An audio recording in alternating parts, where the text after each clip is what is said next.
மோசையினால சர்ப்பம் எப்படி உயர்த்தப்பட்டதோ மனுஷகுமாரன் அப்படியே உயர்த்தப்படுவான்.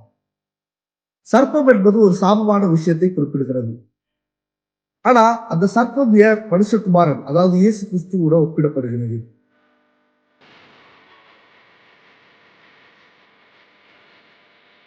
Hello everyone, praise the Lord. தஹாவாவின் விசுவாச பயணம் இந்த தொடர் மூலமாக உங்களை சந்திப்பது பெரும் மகிழ்ச்சி கொள்கிறேன். இஸ்ரேல் மக்கள் எகிப்திலிருந்து விடுதலையாகி அவங்க அந்த கானான் தேசத்தை அடைய முடியாத சென்ற அந்த பிரயாணத்துல நிறைய இடத்துல தேவன் மேல் கோபம் கொண்டு தேவனை முறுமுறுத்தார்கள். நம்ம வேதத்தில் வாசிக்கணும். குறிப்பிட்டு சொல்லணும்னா ஒரு இடத்துல அவர்கள் எகிப்துல பிரேத குழிகள் இல்லையே தான் எங்களை இந்த வனாந்திரத்துல சாகுபடி அழைப்போம் என்று கேட்பாங்க.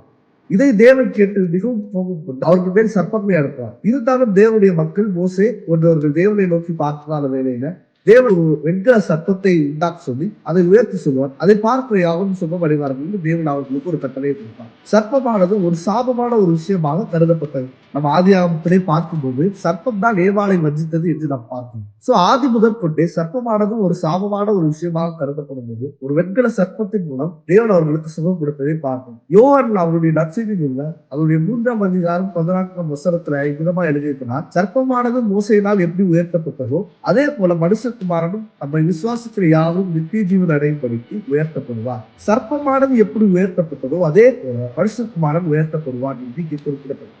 அந்த உயர்த்தப்பட்ட சர்ப்பம் எப்படி அவர்களுக்கு சுகத்தை கொடுத்துச்சோ அதே போல மனுஷகுமாரன் உயர்த்தப்படுவதனாலே பாவத்திலிருந்து ஒரு சுகம் கிடைக்கிறதே நான் சர்ப்பமானது எப்படி சாபம் என்று கருதப்பட்டதோ அதே போலதான் சிலுவையும் சாபம் என்று கருதப்பட்டது. மரத்திலே தூக்கப்பட்ட எவனும் சபிக்கப்பட்டவன் என்று நம்ம வேதத்துல வாசிக்கும். சிலுவையும் ஒரு காலத்துல சாபத்தின் சின்னமாக இருந்தது.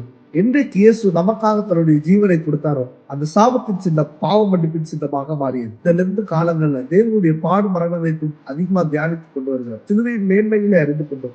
சிலுவையிடம் நம்ம கிட்டி சேரும்போது யோவான் 3ஆம் அதிகாரம் 15ஆம் வசனத்துல குறிப்பிட்ட வட்டமாக நம்மை விசுவாசிக்கிற யாவருக்கும் அவர் நித்திய ஜீவன் கொடுப்பார் என்று நம்ம வாசிக்கிறோம். அதே போல நாம் அந்த நித்திய ஜீவனின் பங்காளர்கள் ஆகும் என்பதில் எந்த வித சந்தேகமும் இல்லை.